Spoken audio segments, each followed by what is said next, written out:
Praise the Lord. Welcome to faith talks. ఇది నన్న ఒక ముఖ్యమైన విషయం మీతో మాట్లాడబోతూ ఉన్నాను. క్రైస్తవ జీవితంలో విశ్వాసికి ఉండే కొన్ని స్టేజెస్ కోసం మీతో చెప్పాలని ఆశపడుతున్నాను. ఆ విషయాన్ని చెప్పడానికంటే ముందు మిమ్మల్ని అందరినీ ఒక ప్రశ్న వేయాలని ఇష్టపడ్డాను. ఏమిటంటే, క్రైస్తవ జీవితంలో జస్ట్ అలా ఏదో వెళ్ళిపోయే వ్యక్తిగా నీవు ఉన్నావా, లేదంటే క్రైస్తవ జీవితంలో దినదినము అభివృద్ధి చెందుతూ ఎదుగుతున్న స్థితిలో నీవు ఉన్నావా? ఒక్కసారి ఈ స్టేజెస్ కోసం వినేదానికంటే ముందు ఒక్కసారి ఆలోచన చేద్దాం. ఈ విషయాన్నంతా విన్నాక నువ్వు ఏ స్టేజ్లో ఉన్నావో కామెంట్ చేయడం మర్చిపోవద్దు. చాలాసార్లు ఇతర విశ్వాసుల జీవితాలు చూసినప్పుడు మనం వారిని చూసి వారితో పాటు మనల్ని మనం కంపేర్ చేసుకుంటూ, ఎందుకని వారు చాలా స్పిరిచువల్గా ఉన్నారు కదా, నేను మాత్రం ఎందుకని అంత స్పిరిచువల్గా ఉండలేకపోతున్నాను అని వారితో కంపేర్ చేసుకుంటూ, వారికి ఎటువంటి స్ట్రగుల్స్ లేవు కదా, ఎందుకని నా జీవితంలో మాత్రం ఇటువంటి స్ట్రగుల్స్ని నేను అనుభవిస్తూ ఉన్నానని చాలాసార్లు మనం ఆలోచన చేస్తూ ఉంటాం కదా. బట్ రిమెంబర్ వన్ థింగ్, ప్రతి విశ్వాసి జీవితంలో కూడా ఒక ప్రాసెస్ అనేది ఉంటుంది. ఆ ప్రాసెస్కి మనం లోబడవలసిన అవసరం ఉంది. ఆ ప్రాసెస్లో మన జీవితాలు ఎలా ఉంటాయో, విశ్వాసి జీవితంలో, క్రైస్తవ జీవితంలో ఎన్ని స్టేజెస్ ఉంటాయో, ఆ యొక్క స్టేజెస్ కోసం ఒక 6 స్టేజెస్ని ఇది నాన్న మీ ముందు ఉంచడానికి నేను ఇష్టపడుతూ ఉన్నాను. Number 1, calling stage. ఈ స్టేజ్ ఎలా ఉంటుందంటే, యోహాను సువార్త 6వ అధ్యాయము 44వ వచనం మనం గమనించినట్లయితే, నన్ను పంపిన తండ్రి వానిని ఆకర్షించితేనే కానీ ఎవడునూ నా యొద్దకు రాడు. మనం అనుకుంటాం మనమేదో దేవుణ్ణి తెలుసుకొని, మనమేదో ఆటోమేటిక్గా దేవుడి కోసం మనకు తెలియడం వలన మనం దేవుణ్ణి నమ్మాము అని మనం అనుకుంటాం. కానీ నిజానికి నిజమైన విషయం ఏమిటో తెలుసా? ఈ లేఖనం మనకి ఏం నేర్పిస్తుందంటే, దేవుడు మనల్ని వెతకకపోతే, దేవుడు మనల్ని పట్టుకోకపోతే మనం దేవుని దగ్గరికి వచ్చేవారం కాదు. మనము దేవుణ్ణి ముందుగా వెతకలేదు, కానీ దేవుడే మనల్ని వెతికి ఆయన తన దగ్గరకు మనల్ని తీసుకొచ్చుకున్నాడు. చూడండి, మనం అనేక సార్లు అనుకుంటూ ఉంటాము, ఏదైనా సడన్గా ఒక మెసేజ్ మన హృదయాన్ని తాకి ఉండొచ్చు, లేదైనా ఒక వర్షిప్ సాంగ్ మనకు కన్నీళ్లు తెప్పించి మన హృదయాన్ని తాకి మనము దేవుణ్ణి ఎరిగి ఉండొచ్చు. అయితే అలాంటప్పుడు మనం ఏమనుకుంటామంటే, ఇదేదో కోఇన్సిడెన్స్ వల్ల జరిగింది, ఇదేదో ఒక కోఇన్సిడెన్స్ లా జరిగి నేను మరి ఆ దినాన్న అలా దేవుణ్ణి తెలుసుకోవడం జరిగింది, అది అలా అయిపోయింది అని మనం అనుకుంటూ ఉంటాం. కానీ నిజమైన విషయం ఏమిటో తెలుసా? ఈ నెంబర్ 1 కాలింగ్ స్టేజ్ ఏంటంటే, దేవుడే మనల్ని పిలుచుకున్నాడు. దేవుడే ఆయన మహిమతో మనల్ని దర్శించాడు. కాబట్టి ఈ కాలింగ్ స్టేజ్లో దేవుని మహిమ మన జీవితంలో ప్రారంభమైంది. నెంబర్ 2, కన్వర్షన్ స్టేజ్, అంటే మనలో వచ్చే మార్పు. 2 కొరింథీయులకు రాసినటువంటి పత్రిక 5వ అధ్యాయము 17వ వచనం గనుక మనం గమనించినట్లయితే, కాగా ఎవడైనను క్రీస్తునందున్న ఎడల వాడు నూతన సృష్టి, పాతవి గతించెను, ఇదిగో కొత్తవాయను. ఈ 2వ స్టేజ్లో మన జీవితంలో ఏం జరుగుతుందంటే, మన జీవితంలో మనం పశ్చాత్తాపపడడం మొదలు పెడతాం. మన పాపము నిమిత్తము దేవుని ఎదుట ఒప్పుకొని, మన పాపము నిమిత్తము మనకు బాధ వచ్చి ఆ పాపాన్ని మనం విడిచిపెట్టి మనము యేసయ్యని మన జీవితంలో సొంత రక్షకుడిగా అంగీకరించడము ప్రారంభిస్తాం. ఎప్పుడైతే సొంత రక్షకుడిగా యేసయ్యని మన జీవితంలో మనం అంగీకరిస్తామో, ఆటోమేటిక్గా మన జీవితంలో మన పాత జీవితము గతించిపోయి మరలా నూతన జీవితాన్ని, కొత్త ప్రారంభాన్ని దేవుడు మన జీవితంలో స్టార్ట్ చేస్తాడు. అయితే ఇలాగ మనం ఎప్పుడైతే దేవుణ్ణి రక్షకుడిగా అంగీకరించామో, మన పాపాన్ని ఒప్పేసుకున్నామో, పశ్చాత్తాప పడిపోయామో, ఇక్కడితో మన స్టోరీ ఎండ్ అయిపోయింది అని అర్థం కాదు. ఇక్కడే మన స్టోరీకి బిగినింగ్ స్టార్ట్ అయిందని చెప్పి అర్థం. Number 3, growing stage. 1 పేతురు 2వ అధ్యాయం 2వ వచనం గనుక మనం చూసినట్లయితే, సమస్తమైన దుష్టత్వమును, సమస్తమైన కపటమును, వేషధారణను, అసూయను, సమస్తమైన దూషణ మాటలను మాని క్రొత్తగా జన్మించిన శిశువులను పోలిన వారే నిర్మలమైన వాక్యమును పాలవలన రక్షణ విషయంలో ఎదుగు నిమిత్తము ఆ పాలను అపేక్షించుడి. ఈ నెంబర్ 3 స్టేజ్లో, ఈ గ్రోయింగ్ స్టేజ్లో మన జీవితంలో ఏమవుతుందనంటే, మనము వాక్యం అనే పాలను మనము ఆ చదువుతూ ఆ వాక్యమనే పాలను స్వీకరించిన వారమై మనము మెల్లమెల్లగా గ్రో అవుతూ ఉంటాం. అప్పుడే మనము బైబిల్ చదవటం ప్రారంభిస్తాం, ప్రార్థనలు చేయటం ప్రారంభిస్తాం, క్రమముగా మన జీవితము డిసిప్లైన్తోని మనం అలవర్చుకోవటం ప్రారంభిస్తాం. ఈ గ్రోయింగ్ స్టేజ్లో మన జీవితంలో కొన్నిసార్లు ఏం కనిపిస్తుందంటే, ఈ గ్రోయింగ్ స్టేజ్ మన జీవితంలో కొన్నిసార్లు మనం చాలా మండించబడుతున్నట్లుగా అనిపిస్తుంది.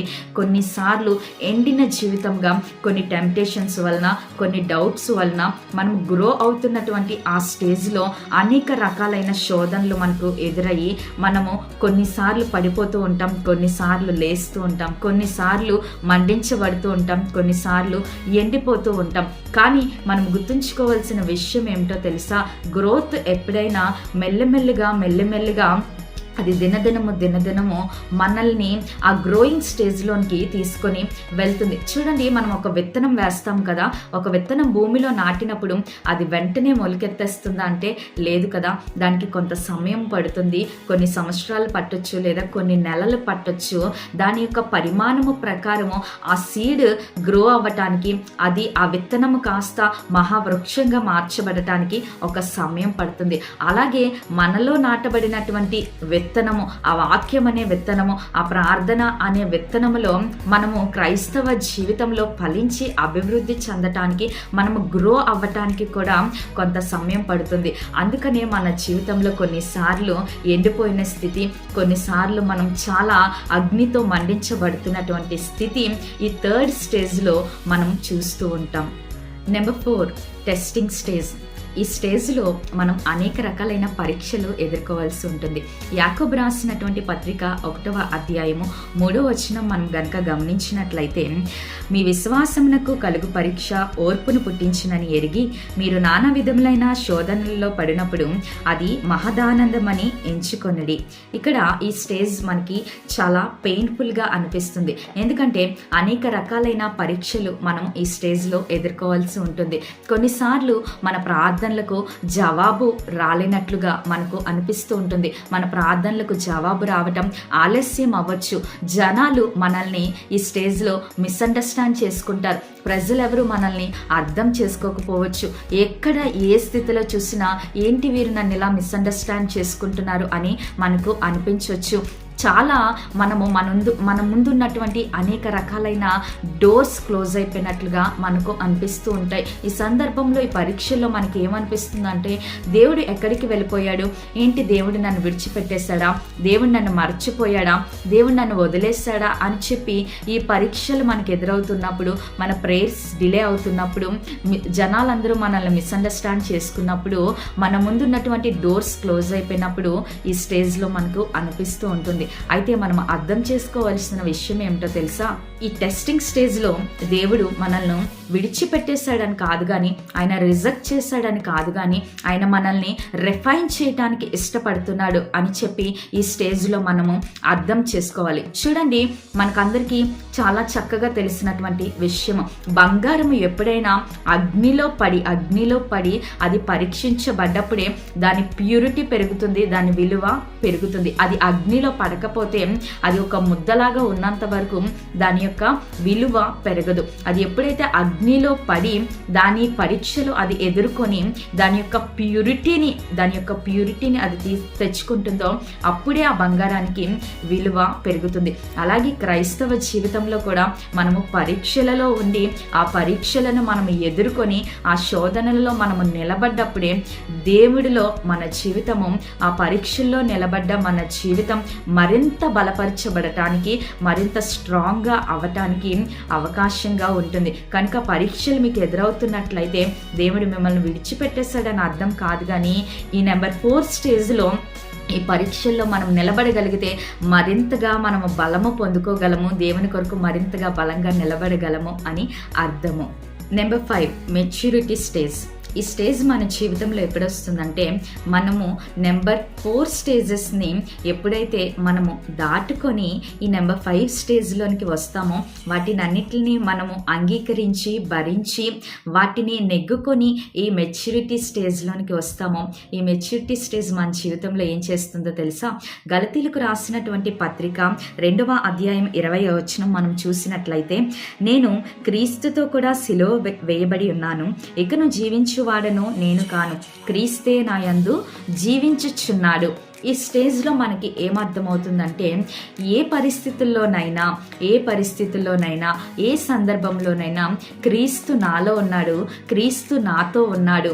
ఎటువంటి పరిస్థితులు వచ్చినా కూడా ఆయన నాతో ఉన్నాడు కాబట్టి నేను పానిక్ అయిపోవలసిన అవసరం లేదు అని ఈ మెచ్యూరిటీ స్టేజ్ అనేది మనకు నేర్పిస్తుంది. అయితే ఇక్కడ మనకు వచ్చినటువంటి ఆ ఫెయిత్ ఎమోషన్స్తో కాదు, కానీ ఇదొక ఫౌండేషన్ మీద ఆధారపడి ఉంటుంది. ఇది 4 స్టేజెస్ని మనం ఎప్పుడైతే దాటుకుని వస్తామో ఆటోమేటిక్గా ఆ ఫెయిత్ అనేది మరింతగా గ్రో అవ్వటానికి, మరింతగా ఆ మెచ్యూరిటీ లెవెల్స్ అనేవి మనలో పెరగడానికి ఈ స్టేజ్ అనేది మనకు సహాయపడుతుంది. ఈ స్టేజ్లో ఎటువంటి తుఫానులు వచ్చినా, ఎటువంటి అలజడులు ఎదురైనా మనం పానిక్ అయిపోము. ఎటువంటి దేవుని సైలెన్స్ని మన జీవితంలో మనం అనుభవిస్తున్నా కానీ మనము కంగారు పడిపోము. ఈ స్టేజ్లో ఎలా ఉంటుందో తెలుసా? మనం చాలా ప్రశాంతంగా ఉంటాం. ఎటువంటి సిచ్యువేషన్స్ మనం ఎదుర్కొంటున్నా కూడా మనం చాలా ప్రశాంతంగా దేవుని టైం కోసం చాలా పేషెన్స్తో మనం ఈ స్టేజ్లోని ఎదురు చూస్తూ ఉంటాం. అయితే ఈ స్టేజ్ ఏమి ఓవర్ నైట్లో వచ్చేది. ఈ స్టేజ్ అంతా మనకు ఈ మెచ్యూరిటీ స్టేజ్ మన జీవితంలో రావాలని అంటే అంత ప్రశాంతత, అంత విశ్వాసము మనం దేవుని ఎడల కలిగి ఉండాలని అంటే ఇదంతా ఒక ప్రాసెస్ ప్రకారం జరుగుతుందండి. ఎప్పుడైతే 4 స్టేజెస్ని మనం దాటుకొని వస్తామో, మన పరీక్షల్లో మనం నిలబడతామో, ఈ 5th స్టేజ్ మనకు మెచ్యూరిటీ స్టేజ్గా ఉంటుంది. మనం ఎటువంటి అలజడులకు, తుఫానులకు మనం భయపడకుండా, కృంగిపోకుండా, మనం పానిక్ అయిపోకుండా దేవుని పైన విశ్వాసంతో ఏ సిచ్యువేషన్లోనైనా క్రీస్తు నాతోనే ఉన్నాడు అని ఈ స్టేజ్ మనకు నేర్పిస్తుంది. Last stage number 6 fruitful stage. ఈ స్టేజ్లో మనము దేవుని యొక్క ఆశీర్వాదాలను మన జీవితంలో చూస్తాం. యోహాను సువార్త 15వ అధ్యాయం 5వ వచనం కనుక మనం గమనించినట్లయితే, ద్రాక్షవల్లిని నేను, తీగలు మీరు. ఎవడు నాయందు నిలచియుండునో, నేను ఎవని యందు నిలచియుండునో వాడు బహుగా ఫలించును. ఈ యొక్క లాస్ట్ స్టేజ్ 6th స్టేజ్లో విశ్వాసి తన జీవితంలో ఆశీర్వాదాలను చూడటం ప్రారంభిస్తాడు. ఈ స్టేజ్లో మన జీవితంలో ఏమవుతుందనంటే దేవుడు మన సాక్ష్యం ద్వారా, మన యొక్క టెస్టిమనీ ద్వారా ఇతరులను ఇన్స్పైర్ చేయటం మొదలు పెడతాడు.